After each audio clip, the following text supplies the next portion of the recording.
But there are some exceptions. Then which are the exceptions? That is beryllium fluoride, beryllium oxide, beryllium nitride, and beryllium hydride. Now the problem is that how can you remember the means name of these? तो इसको कैसे याद रखना है? तो देखिए electronegativity का trend याद कीजिए, ठीक है ना? उसमें सबसे ज्यादा किसका था? फ्लोरीन का, उसके बाद ऑक्सीजन का, उसके बाद नाइट्रोजन का। फोन कल वर्सेस पसी था ना? Yes sir. या Yes, sir. सो वहां से ये तीनों आ गए। और फिर से ये हाइड्राइड वाला जो एग्जांपल है ना, this is very famous example. और इस पे एडवांस में भी क्वेश्चन आ सकता है, बट ये क्वेश्चन नहीं आएगा कि ये कोवेलेंट है या फिर आयनिक है। इस पे और सारे क्वेश्चन आएंगे based on its structure. Okay, means अब कहने का मतलब यह है कि we will read about this BeS2 in detail. Okay, तो जब भी हम लोग मतलब आयनिक का बॉन्ड जब बनता है तो उसमें हम लोग यही बस ध्यान रखते हैं कि जो ट्रांसफर ऑफ इलेक्ट्रॉन होता है वो from less electronegative to more electronegative होता है। और ये सब तो आप लोग जानते हो क्या? ठीक है। Yes, sir. इससे हम लोगों ने ये पढ़ा था कि हाइब्रिडाइजेशन, आइसोमेरिज्म और ज्योमेट्री जो है ये आयनिक कंपाउंड्स के लिए डिफाइन नहीं है।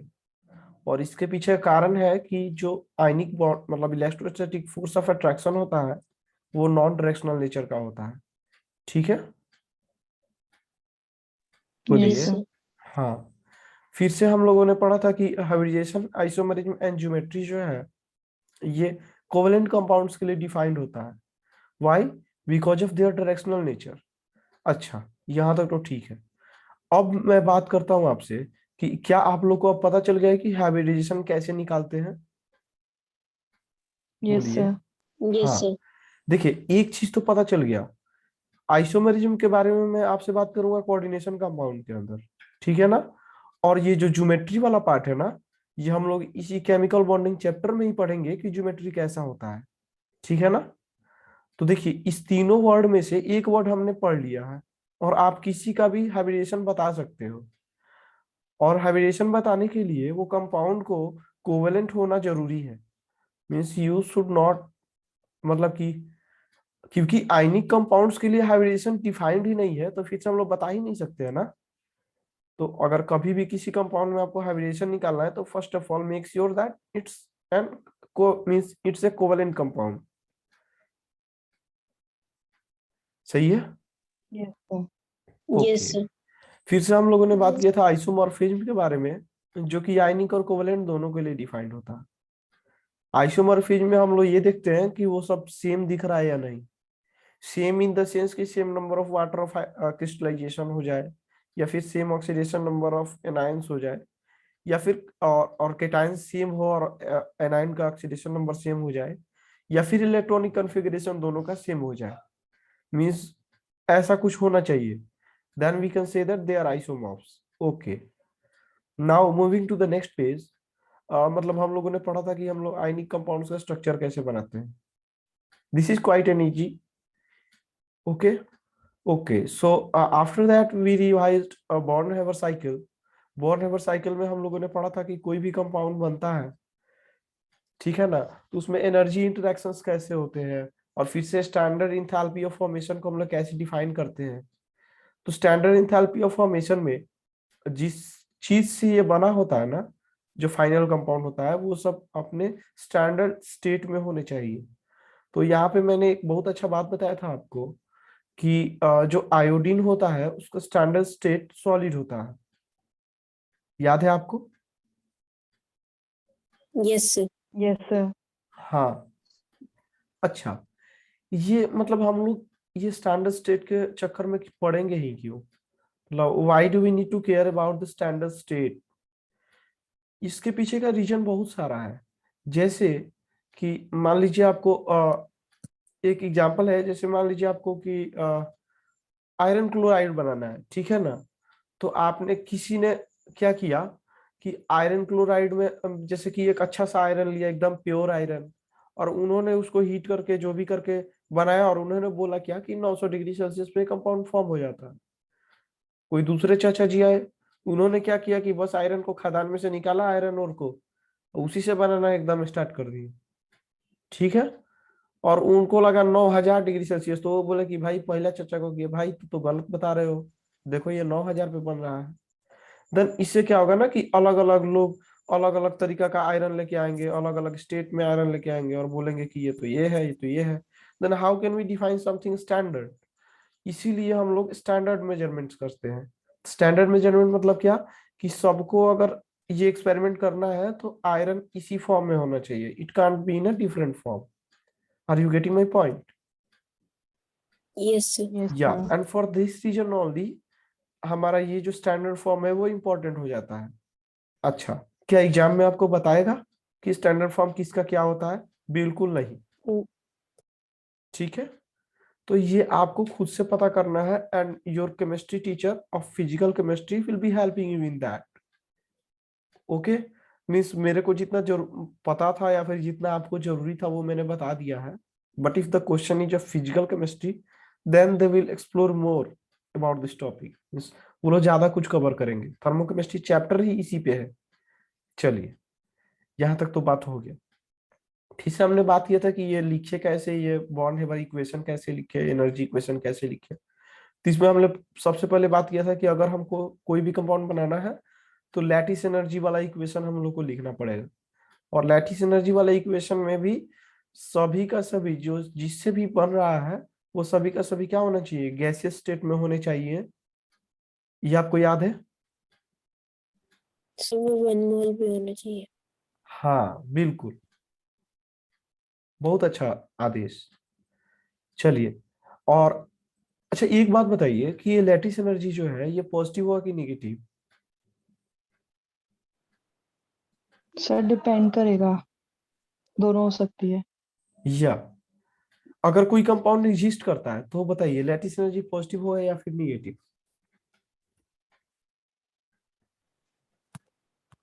क्या जैसे सर? जैसे मान लीजिए कि आप जो नमक खाते हो, ठीक है ना, ये नमक तो एग्जिस्ट करता है, तो बताइए अगर यस ये सर। बना तो उसमें लैटिस एनर्जी पॉजिटिव होगा या फिर निगेटिव? सर नेगेटिव होगा अगर बनेगा यस। तो। और ये निगेटिव पॉजिटिव जो भी है ना, ये मतलब कुछ ऐसा चीज नहीं है कि एनर्जी निगेटिव हो गया और एनर्जी पॉजिटिव गया, no. This is only sort of representation. Are you getting my point? मतलब ये तो यस हम सर। लोग रिप्रेजेंट करते हैं ना कि एनर्जी निकल रहा है तो उसको निगेटिव बोल दिए, जा रहा है तो पॉजिटिव बोल दिया। ऐसा है नहीं कि मतलब एनर्जी कभी निगेटिव कभी पॉजिटिव हो रहा है। ठीक है। Yes Yes, sir. sir. या डोंट मतलब टेंशन नहीं लीजिएगा, आज हम लोग आगे भी कुछ कवर करेंगे, बस थोड़ा रिवाइज करवा देता हूँ ताकि आप लोग मतलब फिर से एक बार मतलब फ्लो में आ जाओ। ठीक है, तो कोई भी कंपाउंड अगर फॉर्म होता है तो उसका लैटिस एनर्जी हमेशा निगेटिव होगा। द रीजन इज दैट कि एनर्जी रिलीज होगा। ठीक है ना, जब भी कोई चीज अपने स्टेबल फॉर्म में जाएगा तो वो क्या करेगा, एनर्जी रिलीज करेगा, उसका ओवरऑल एनर्जी क्या होगा, कम हो जाएगा। ठीक है, फिर से हम लोगों ने इसको लिखने के लिए सीखा था, and you all guys do मतलब had done very well in that part. Okay, फिर से हम लोगों ने बात किया था कि स्टैंडर्ड इंथैल्पी ऑफ फॉर्मेशन, तो इसका यूज कैसे होता है। तो हम लोगों ने बताया था कि अगर ये मोर एंड मोर निगेटिव हो जाए तो आयनिक कंपाउंड होगा और वो मोर स्टेबल होगा। अगर लेस एंड लेस निगेटिव होगा तो आयनिक कंपाउंड जो होगा वो लेस स्टेबल होगा। लेकिन किसी भी केस में अगर इंथैल्पी ऑफ फॉर्मेशन पॉजिटिव हो गया, इसका मतलब वो कंपाउंड एग्जिस्ट नहीं करेगा। Means you have to make them in laboratory. Okay, और लेबोरेटरी से बाहर निकालते निकालते वो खत्म भी हो जाएगा। Why? Because that can't exist. That is not the stable form. Okay. हम लोगों ने पर्पस पढ़ा था बॉन्ड हेबर साइकिल का कि क्या क्या पर्पस है उसका। तो फर्स्ट पर्पस था कि हम लोग स्टेबिलिटी डिफाइन करते हैं, सॉरी डिसाइड करते हैं उससे। अभी मैंने जैसे बात किया था, और फिर से हम लोग मतलब कि लैटिस एनर्जी एंड इलेक्ट्रॉन की एंथैल्पी को भी कैलकुलेट करते हैं with the help of this cycle. Okay, जैसे यहीं तक आए तो हम लोगों को कुछ एनर्जी टर्म मिले थे, जिनमें से इंथैल्पी ऑफ डिसोसिएशन, फिर से enthalpy of standard enthalpy of formation, lattice energy, इनके बारे में हम लोगों ने डिस्कस किया था। फिर से हम लोगों ने लैटिस एनर्जी के बारे में अलग से पढ़ा था कि लैटिस एनर्जी का ट्रेंड हम लोग कैसे निकालेंगे। एंड बस दो ही रूल था, एक था कि प्रोडक्ट ऑफ चार्जेस के डायरेक्टली प्रोपोर्शनल, और ये मेजर था। एंड फिर से अगर ये फेल करता है, फेल इन द सेंस कि अगर दो का सेम हो जाए तो उस केस में हम लोग इंटरन्यूक्लियस डिस्टेंसेस को मतलब कंसीडर करते हैं और ये इनवर्सली प्रोपोर्शनल होता है। ओके, मतलब ये बात याद आ रहा है ना सर? Yes sir. या यस। ओके, फिर से हम लोगों ने एक बहुत ही अच्छा पॉइंट पढ़ा था कि जो मतलब कि एस ब्लॉक अल्कली मेटल्स होते हैं जनरली, उनके नाइट्राइड्स नहीं फॉर्म होते हैं एक्सेप्ट ऑफ लिथियम। मतलब लिथियम ही सिर्फ नाइट्राइड बनाता है, बाकी कोई नाइट्राइड बनाते ही नहीं। तो ये एक बहुत ही अच्छा पॉइंट था जो हम लोग को याद रखना था। अच्छा ठीक है, फिर से हम लोगों ने पढ़ा था कि फर्स्ट ग्रुप एलिमेंट्स के स्मॉलर हेलाइड आयन जो होते हैं वो ज्यादा स्टेबल होते हैं, उनका वी नॉट जो होता है मैक्सिमम होता है। इसके पीछे का रीजन वही था कि इंटरन्यूक्लियर डिस्टेंसेस के इनवर्सली प्रोपोर्शनल होते हैं। अगर स्मॉलेस्ट हेलाइड आयन होंगे तो डिस्टेंस कम होगा, इसीलिए स्टेप उसका लैटिस एनर्जी जो होगा वो ज्यादा होगा। क्या? Yes sir. हम्म फिर से हम लोगों ने हीटिंग इफेक्ट पढ़ा था पॉलीहेलाइड कंपाउंड्स का। तो पॉलीहेलाइड कंपाउंड में जो स्टेबल होंगे, जैसे सीजियम का अगर पॉलीहेलाइड है तो सीजियम जो स्मॉलर होगा उससे एक अपना हेलाइड बनाएगा, बाकी सब वहीं पे रह जाएंगे और हीट करने पे। ये भी याद होगा। Yes sir.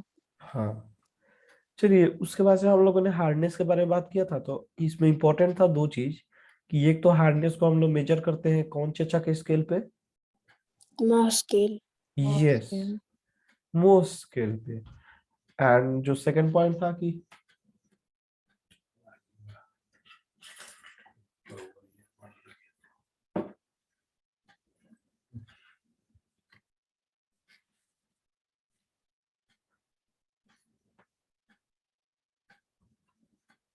Hello, yes sir. या तो जो सेकंड पॉइंट,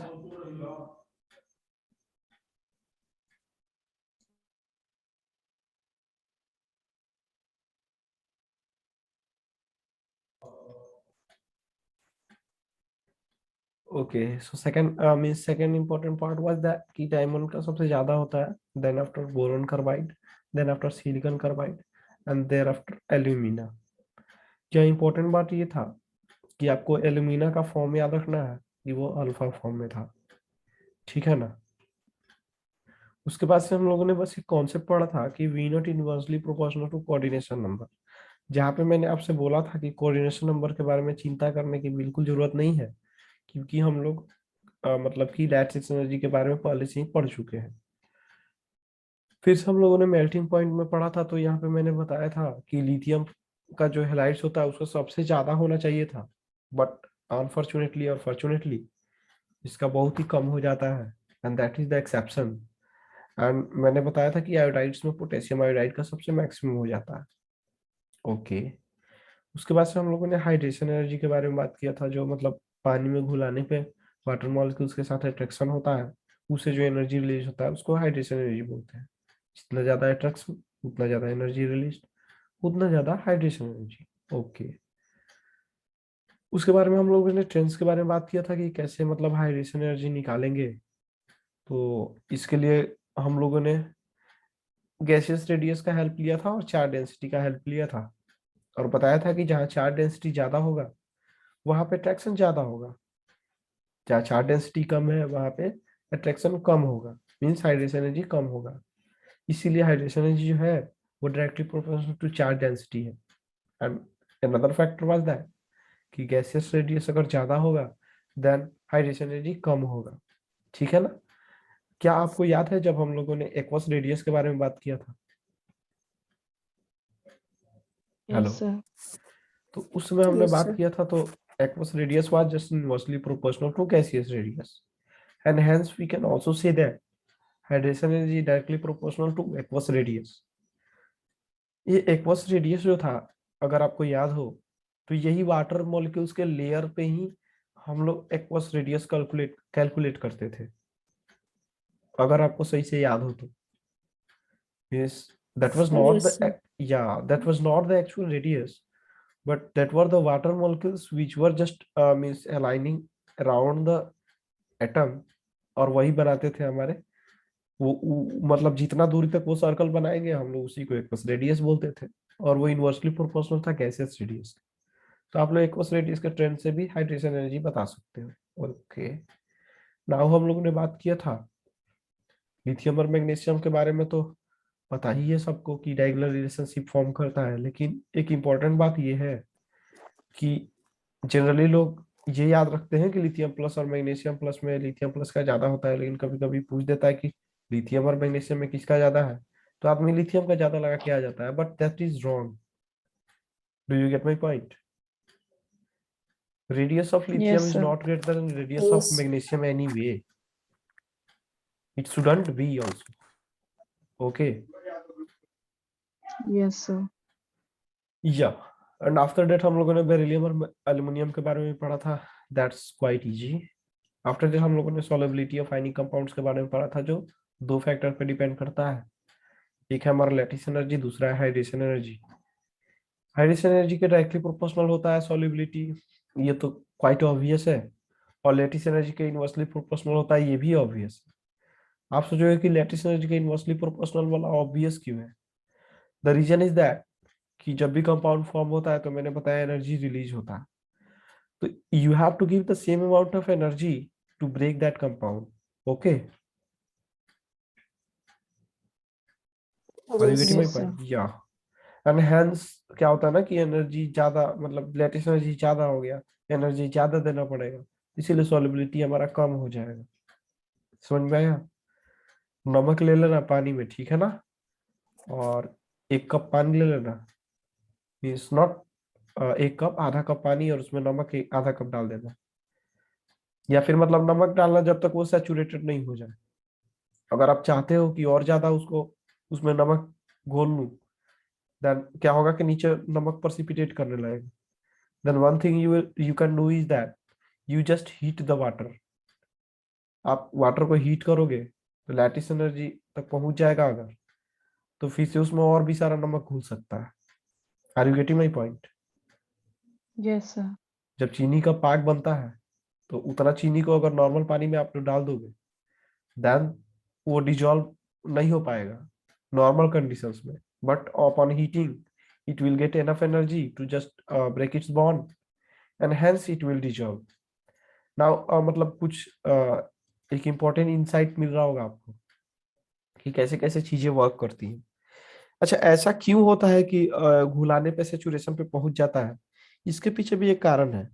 कारण ये है ना कि जब पानी में चीनी कम है, तो आप अगर चीनी डालोगे तो क्या होगा ना कि वो चीनी वाले जो मॉलिक्यूल्स हैं उनको वाटर मॉलिक्यूल ज्यादा सराउंड करेंगे, बट आफ्टर सम टाइम जब सैचुरेशन आ जाता है तो क्या होता है ना कि जब चीनी का आप नेक्स्ट, मतलब चीनी का दाना जब अंदर जाएगा तो उसको कोई पानी ही नहीं मिलेगा. Why? Because all the rest of the molecules are just engaged with other molecules of चीनी, सुगर. सो इसको कोई मिलेगा ही नहीं, तो इसको मतलब मिलेगा, थोड़ा मिलेगा, तो इससे क्या होगा ना कि इसका लैटिस एनर्जी तक एनर्जी पहुंच ही नहीं पाएगा हाइड्रेशन वाला. इसी कारण से बॉन्ड ब्रेक ही नहीं होगा, तो चीनी चीनी ही रह जाएगा. अब शायद समझ में आया होगा आपको. Yes, sir. ओके, सो इन सब चीजों में से मैं बस यही बताना चाहता हूँ कि आपको कैसे याद रह जाएगा, इसका कुछ ज्यादा फायदा होने वाला नहीं है. ओके, सो फिर से हम लोगों ने सॉल्युबिलिटी में एक बड़ा इंपॉर्टेंट बात किया था स्मॉलर एनायन और लार्जर एनायन के बीच में. तो smaller anion of first group के बारे में बात, मतलब for first group and second group हम लोगों ने अलग अलग बात किया था. तो इसमें हम लोग जब बात कर रहे थे, शायद आपको याद होगा कि कार्बोनेट, बाइकार्बोनेट एंड सल्फेट, ये तीनों हमारे एक्सेप्शन थे. एक्सेप्शन इन द सेंस कि इनको, ये लार्जर एनायंस है लेकिन हम इनको स्मॉलर एनायंस की तरह ट्रीट करते हैं. आपको याद है? बोलो भाई, हेलो. Yes, sir. ओके, अच्छा कोई ऐसा है सर जिसको मतलब ये बात याद नहीं आ रहा हो? सर सर, जब आपने ये वाली क्लास ली थी ना, हाँ हाँ. सर तब रिकॉर्डिंग मतलब थोड़ी आगे से थी, तो मुझे समझ में नहीं आया था ये वाला पार्ट. Okay bro. मतलब आपने. Okay yes okay sir. Okay, we will just discuss. So means देखो भाई, देखो ये 2 पॉइंट अगर आपको समझ में आ जाएंगे तो बात बराबर हो जाएगा क्या जी। बाकी जिनको समझ में आया था अगर, बस यही 2 पॉइंट नहीं इंपॉर्टेंट थे। बोलो भाई Archie. Yes, sir. Okay, Archie, can you explain this part? Because means I believe that if you can understand the topic very well, means अगर इसको चेक करना है ना तो आप किसी को पढ़ा दो, आपको आइडिया लग जाएगा कितना तक समझ में आया। Okay, so you just means tell Aadesh, या फिर हम लोग को बताओ आप कि ये कैसे होता है। तो ये 2 पॉइंट्स वाला ना। Yes yes. हाँ, एक मिनट।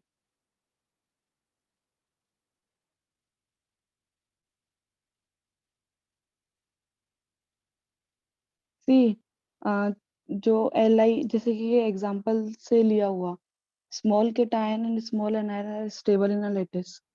अगर छोटा केटायन एंड छोटा एनायन है तो लैटिस एनर्जी ज्यादा होगी क्योंकि इंटरन्यूक्लियर डिस्टेंस कम है। और जो विद रिस्पेक्ट टू हाइट, और जो उसकी हाइड्रेशन एनर्जी से ज्यादा लैटिस एनर्जी उसका स्टेबल होगा, एंड हेंस इट इज। और अगर वो कंपाउंड स्टेबल है तो इंसॉल्युबल होगा ही,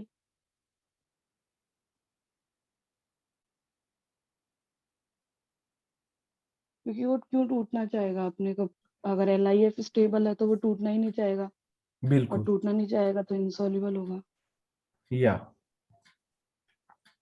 very good explained that smaller anions and smaller cations are very stable in their lattice। तो स्टेबल इन देयर लैटिस का मतलब यही हुआ कि उनका लैटिस एनर्जी जो है वो बहुत ज्यादा है। अगर लैटिस एनर्जी ज्यादा है तो फिर से सॉल्युबिलिटी कम होगा। व्हाई? बिकॉज लैटिस एनर्जी ज्यादा होने का मतलब है कि उसको एनर्जी ज्यादा चाहिए, मतलब पानी का ज्यादा मॉलिक्यूल्स उसको घेरे, एंड फॉर दैट रीजन उसका सॉल्युबिलिटी बहुत ही ज्यादा कम हो जाएगा, और इसीलिए वही इनसॉल्युबल है। जैसे larger cations and larger anions के लिए भी यही केस है। तो जब हम लोग स्मॉलर एनायंस के बारे में बात करते हैं तो lithium is smaller cation, and if we talk about smaller anion then solubility सबसे कम lithium and its corresponding smaller anion वाला कंपाउंड का होगा। अगर लिथियम वाला का सबसे कम होगा तो इसका मतलब मैक्सिमम जो होना चाहिए नीचे जाना चाहिए, इसीलिए जो स्मॉलर एनायंस के लिए होता है वो ट्रेंड होता है ऊपर से नीचे का, इससे लार्जर एनायन के लिए होता है ट्रेंड नीचे से ऊपर का। Why? Because larger anion and larger cation are just stable in their lattice. Okay, great. Now, the most important part was that this exception part. ये exception part है, मैंने बताया था आपको कि कैसे इसको याद रखना है कि मतलब बाइकार्बोनेट वाला, मतलब बाइकार्बोनेट और बाइसल्फेट में लोग ज्यादातर मिस्टेक कर जाते हैं कि एक्सेप्शन में बाइकार्बोनेट था या फिर बाइसल्फेट था, मतलब HSO4 माइनस था या फिर HCO3 माइनस था। मोस्टली लोग यहीं पे मतलब कंफ्यूज हो जाते हैं। Sometimes when asked then bisulphate के लिए भी वो वही लिख देते हैं ट्रेंड जो बाइकार्बोनेट के लिए लिखेंगे, मतलब उनको लगता है वो भी एक्सेप्शन था। But to remember that point only, मैंने बताया था कि lithium bicarbonate doesn't exist in solid state, if you remembered. Okay. Yes sir. हाँ, तो यही एक मतलब बढ़िया चीज है कि आपको देखिए एक चीज भी याद हो गया कि लिथियम बाइकार्बोनेट स्टेबल नहीं है सॉलिड स्टेट में, मतलब एग्जिस्ट नहीं करता है, और एक ये भी चीज याद हो गया कि बाइकार्बोनेट ही था जो एक्सेप्शन था। चलिए great. Means in this way you have to just मतलब आपको चीजों को मतलब मर्ज करके देखना होगा, तभी जाके एक क्लियर इंसाइट मिलेगा और ज्यादा दिनों तक चीजें याद रहेंगी। मतलब आपको खुद का रूल बनाना पड़ेगा, अपना खुद का मतलब निमोनिक बनाना पड़ेगा एंड ऑल। क्योंकि आपको याद होगा जब मैंने ब्लॉक एलिमेंट्स को नाम याद करने के बारे में बताया था तो उसमें मैंने अपना निमोनिक बनाया क्योंकि मेरे को सर का जो मतलब सेंटेंस था वो कुछ ज्यादा ही बड़ा लग रहा था, एंड आई वाज नॉट मतलब मैं कोरिलेट नहीं कर पा रहा था। Then I just made my mnemonic. Okay, so if you are sir not able to sir get जो माय आपने निमोनिक, या सर जो आपने बताया वो सही है सर। हाँ सभी डन हो गया सर। हाँ, उससे क्या होगा ना कि मतलब मैंने इसीलिए बनाया था क्योंकि मैं कभी कंफ्यूज हो जाता कि CO लिखूं, CU लिखूं कि CE लिखूं। So in that sense just I made my mnemonics. So if मतलब कोई कोई पॉइंट ऐसा आता होगा जरूर कि जहाँ पे आप लोग मुझसे एग्री नहीं करते होगे, या फिर इन द अदर वे कि मेरा मेथड उतना अच्छा नहीं होगा, then at this place instead of blaming me you should just form your mnemonic, that will be helpful for you. And this is the approach in whole life कि अगर कोई आदमी आपको अच्छा नहीं लगता है या फिर उसकी बातें आपको अच्छी नहीं लगती है, then you just have to find the person जिसकी बातें आपको अच्छी लगे, instead of just blaming that person. Okay, अब मास्टर खराब मिल गया तो इसका मतलब थोड़ी ना है कि मेरा सब्जेक्ट भी वीक हो जाएगा, बिल्कुल नहीं। मास्टर खराब मिल गया तो क्या है, मैं खुद से पढ़ लूंगा। That should be the approach. And believe me, 2 साल का तैयारी यही सिखाता है। Okay, just leave that. फिर सब लोगों ने सेकंड के बारे में बात किया था, तो इसमें 2 हमारे एक्सेप्शन थे, fluoride and just oxalate, C2O4 2-। इन दोनों में एक ही तरह का एक्सेप्शन था। ये था कि मतलब फ्लोराइड्स में जनरली ऊपर से नीचे बढ़ना चाहिए था और BeF2 का सबसे कम होना चाहिए था, लेकिन I don't know why BeF2 का सबसे ज्यादा हो जाता है। मीन्स आई नो व्हाई, मतलब Be2+ का स्मॉलेस्ट रेडियस होता है, ये इसी के कारण होता है। एंड या सो BeF2 का सॉल्युबिलिटी ज्यादा हो जाता है, दिस इज एक्सेप्शन। मतलब इसको एक्सप्लेन नहीं किया जा सकता है, क्योंकि देखिए आफ्टर ऑल ये जो भी रूल बनाए गए कि इस तरीका से होता है, ये इस तरीका से होता है, पता है ये सारे एक्सपेरिमेंटल चीजें हैं जो हम लोग एक्सपेरिमेंट से पहले पता लगाते हैं और फिर से हम लोग एक थ्योरी देते हैं जो थ्योरी बताता है कि अच्छा ये ऐसे हो रहा है, वैसे हो रहा है। बट मोस्टली थ्योरीज कभी कभी फेल कर जाती हैं या फिर हमें थ्योरीज में मॉडिफिकेशन करना पड़ता है, तो अगर एक्सपेरिमेंट का रिजल्ट कुछ दूसरा आ गया तो। ओके, सो मतलब कि इनऑर्गेनिक में ज्यादातर एक्सपेरिमेंट्स होते रहते हैं, तो जब भी कुछ नया चीज मिलता है तो फिर से हम लोग पुराने वाले चीज को एक्सेप्शन में डाल देते हैं। मतलब अगर नया थ्योरी कोई नहीं दे पाया, then previous one will go into the exception part. Okay, just leave it. Oxalate में भी बस वही कहानी था। मैंने बताया था कि सबसे ज्यादा इंपॉर्टेंट इसमें सल्फेट्स वाला है, जिनमें कि स्ट्रोंशियम और बेरियम वाला इनसोल्यूबल है, कैल्शियम स्पैरेंगली सोल्यूबल है, और बेरिलियम और मैग्नीशियम वाला सल्फेट जो है वो हाईली सोल्यूबल है। ओके, फिर से हम लोगों ने कुछ ये सब बातें की थी, उसमें जो इम्पोर्टेंट बात था ये वो ये था कि सिल्वर के सारे कंपाउंड जनरली इनसोल्यूबल या स्पैरेंगली सोल्यूबल होते हैं, एक्सेप्ट 3, सिल्वर के fluoride, nitrate and chlorate. Okay, done. फिर से हम लोगों ने आयनिक कंपाउंड्स के थर्मल स्टेबिलिटी के बारे में बात किया था। तो यहाँ पे हम लोग को ध्यान रखना पड़ता है कि जो एनायन है वो सिंगल एटॉमिक है या फिर मल्टी एटॉमिक है। अगर सिंगल एटॉमिक हुआ तो फिर से हम लोग लैटिस एनर्जी से काम चला लेंगे, अगर मल्टी एटॉमिक हुआ तो मेटलिक प्रॉपर्टी पे जाएंगे। एंड आपने अगर सवाल किए होंगे तो आपको पता चल ही गया होगा कि दोनों का रिजल्ट एकदम अपोजिट आता है। अपोजिट आएगा इसका मतलब कभी कभी सेम भी आ सकता है, but in some cases result opposite आते हैं। तो इसीलिए आपको खासा ध्यान रखना पड़ेगा इस चीजों का जब भी आपसे पूछा जाए।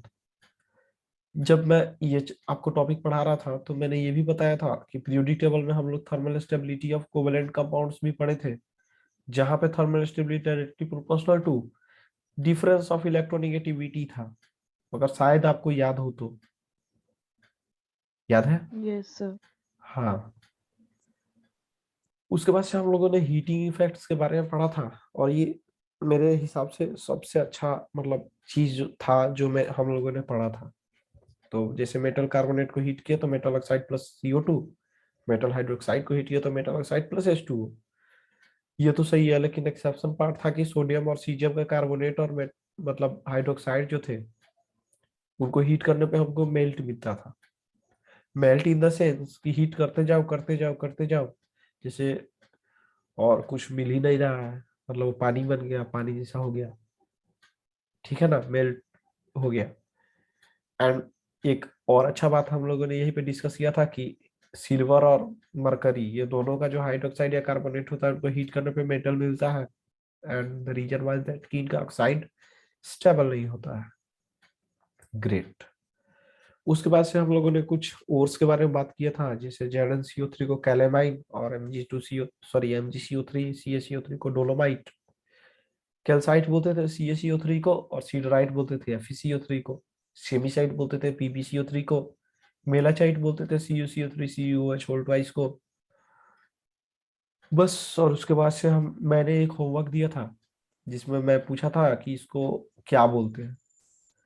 तो मैं पूछना चाहूंगा आदेश से कि बताइए NaSH को क्या बोलते हैं। And don't fear if you don't remember, because it's natural. But अगर आप बता देते हो देन, NaSH को हाँ हाँ, अगर आप बता देते हो तो that's better than best.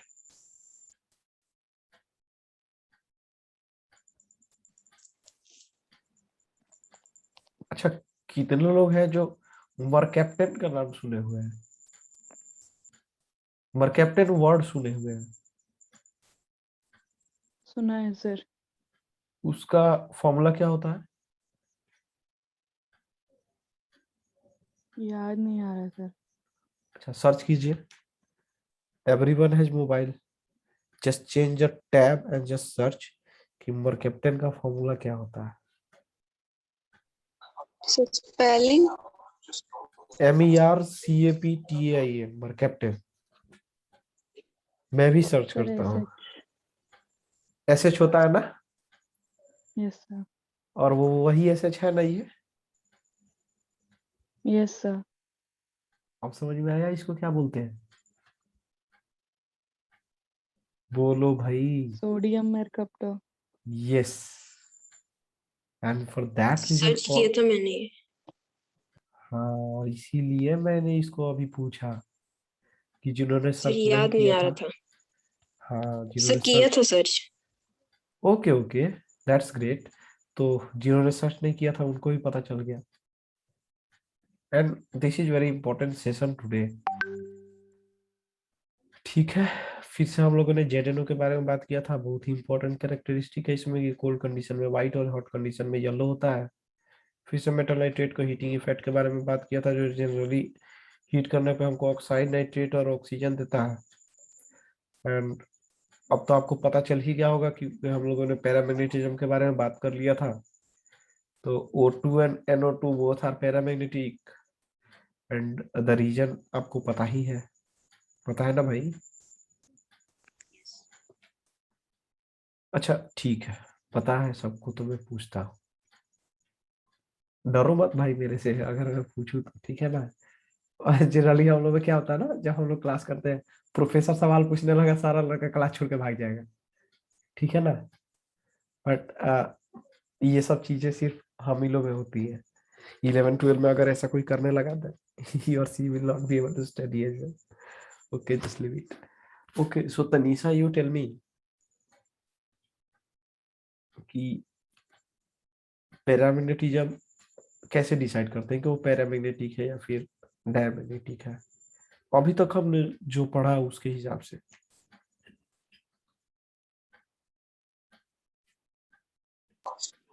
So paramagnetism में अट्रैक्शन होता है टुवर्ड्स मैग्नेटिक फील्ड। तो ये हमें कैसे पता चलेगा कि अट्रैक्शन हो रहा है कि रिपल्सन? एग्जाम में तो एक्सपेरिमेंट कर नहीं रहे हैं हम। Sir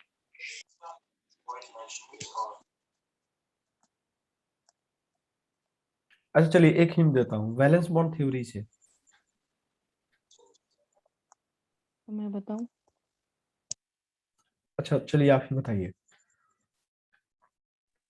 sir if valence electrons are odd,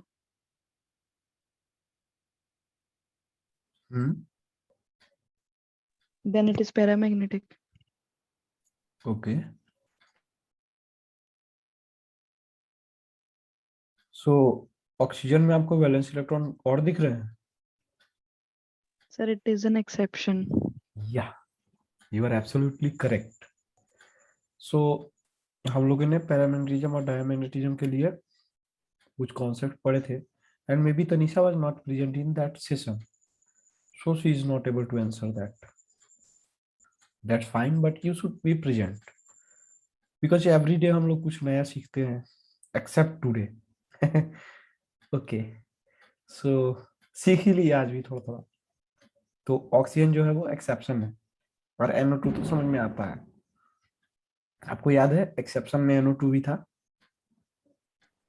yes sir आगे था ना? सर बट उसके लिए यस सर टेम्परेचर अभी भी याद था। है। हाँ, बट उसके लिए टेम्परेचर मेंशन्ड होना चाहिए था। If not mentioned then it's paramagnetic. Okay. Yes sir. Yes sir. Okay, तो नाइट्रेट्स के बारे में तो हमने बात कर लिया जनरल। फिर से एक्सेप्शन था, एक्सेप्शन के बारे में भी हमने बात किया था।